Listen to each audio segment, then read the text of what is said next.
Magandang araw mga kaibigan. Bigyan natin ngayon ng reaction, opinion itong post ng ABS-CBN tungkol sa pahayag ni General Nicolas Torre.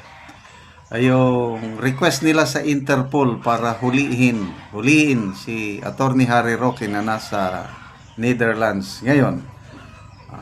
Pakinggan natin. Masyado dyan, hinahanap na rin natin.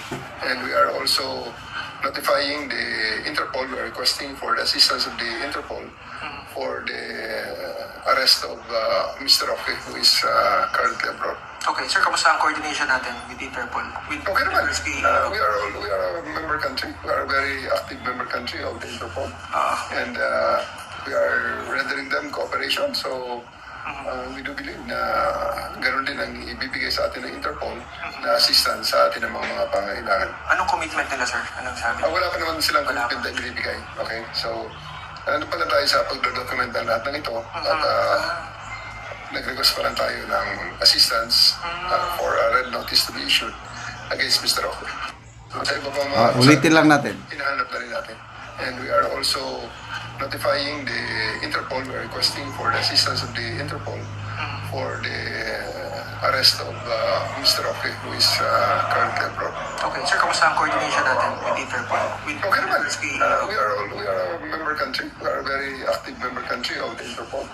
And we are rendering them cooperation. So, we do believe na ganoon din ang ibibigay sa atin ng Interpol na assistance sa atin ng mga pangailangan. Anong commitment nila, sir? Anong sabi? Wala pa naman silang commitment na ibibigay. Okay? So, ano pa lang tayo sa pagdodocument ng lahat ng ito at nag-request pa lang tayo ng assistance for a red notice to be issued against Mr. Roque. Sa iba pa mga... Okay, so ayan na. Si Attorney Roque, meron siyang warrant of arrest na inisyo na isang korte sa Pilipinas, I think, sa Angeles, Pampanga. Kaso yung human trafficking ba yun? Yung related sa Pogo. Delikado ito, non-bailable. So dahil nasa Netherlands siya, kaya ito, gumagawa ng coordination ang Philippine government na ang Interpol mag-issue ng red notice. Magpapatulong sila sa Interpol para mahuli si Attorney Roque na nasa Netherlands. So ang tanong, basta-basta na lang ba ang Interpol huhulihin nila si Attorney Roque sa Netherlands? Ito, sa napag-alaman ko lang may post si Attorney Trixie Angeles tungkol dyan. May doktrina, sinasabi ni Attorney Angeles, na once na isang tao nag-apply na ng asylum, hindi na siya pwedeng galawin.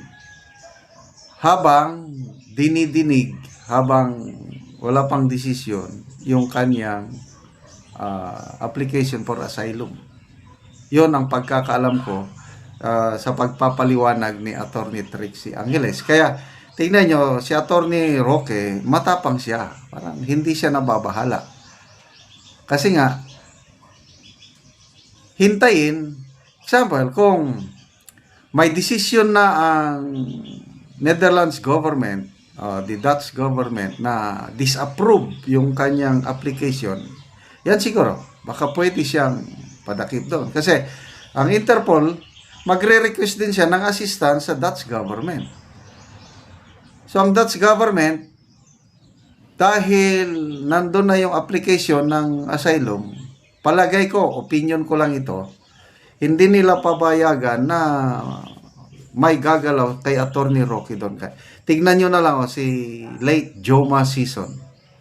Ang Philippine government, gumawa rin niyang ganyang hakbang para mahuli siya, pabalikin siya. Kailang very clear ang stand ng Netherlands na wag galawin kasi nga asylum seeker o na-approve yung asylum niya kaya hanggang doon na lang siya binawian ng buhay.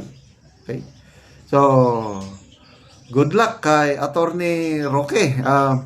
Meron akong nabasang post article niya kapon, although hindi ko lang nabasa, title lang ang aking nabasa, na ang pambansang sinungaling o national liar walang iba kundi si PBBM. Yun lang. Title lang ang hindi ko nabasa yung article. Ano pa? Okay, speaking of General Torre, may nabasa rin akong post sa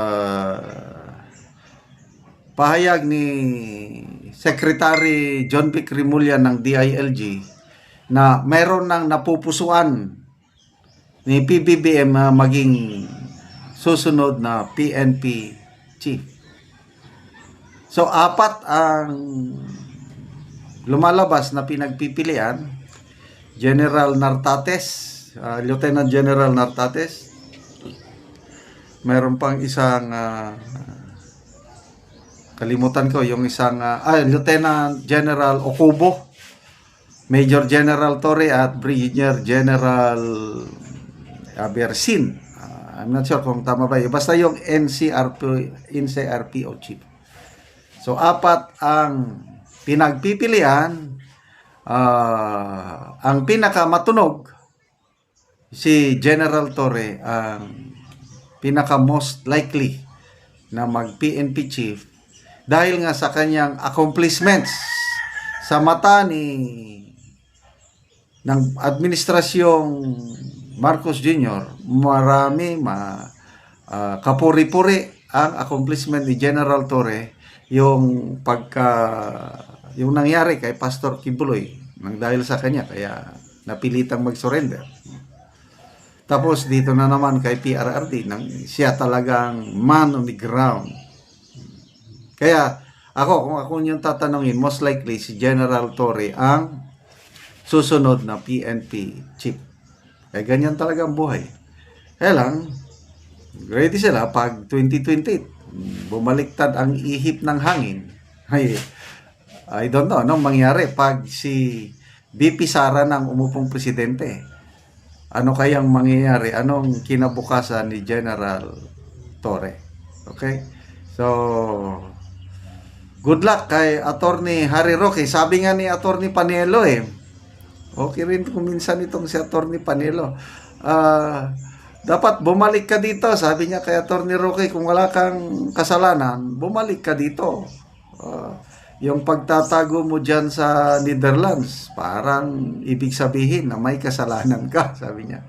So anyway, desisyon yan ni Attorney Roque. Tingin niya, hindi siya makakakuha ng hustisya dito, kaya nagpunta siya doon. Kaya salamat mga kaibigan sa inyong pagsubaybay sa ating channel. Nakakatulong kayo ng malaki sa tribong Talandig ng Bukidnon dahil ang sweldo po natin sa channel na ito is pantulong po sa tribo. Sa ngayon, namimigay tayo ng yero at pako para ma-repair ang sira-sirang bahay ng tribong Talandig. Panoorin nyo ang video nito.